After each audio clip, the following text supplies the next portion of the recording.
It's me again, your urbang lingkod, Binibining Jonah.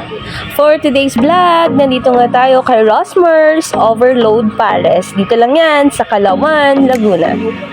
Bukod nga sa pagkain ay may iba't ibang attractions pa nga dito tulad na lang ng iba't ibang laro at marami pang iba. So, what are you waiting for? Tara! Samahan mo ako dito lang sa Our Mansion Resort and Restobar ni Rosemar. For only 100 pesos ay may overload pares ka na nga. At bukod dyan, syempre, eto pa, may swimming pool. Pwede kang gumamit.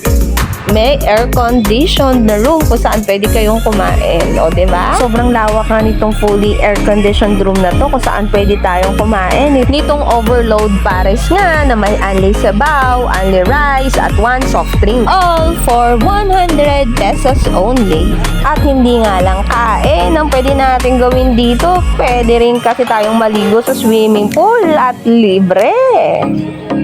Pwede rin tayong mag-basketball. Libre din. And of course, pwede yung mga kids dito. Mag-e-enjoy nga sila. At eto nga, meron ngang palaruan pala sa kanila. Kung hindi mo bet magstay sa fully air-conditioned room habang kumakain, pwede ka rin naman magstay dito sa mga kubo na nasa labas lang mismo nitong Rosmar Paris Overload. At eto na nga, kakain na naman ang lola mo. Tara, mga on na tayo! By the way, what I love about this place is that hindi lang kain ang magagawa mo, kundi mag-e-enjoy ka rin kasama ng mga bagets na kasama mo.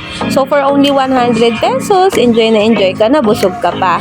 That will be all for our video today. See you on my next vlog. Peace and let us all spread the love. Bye!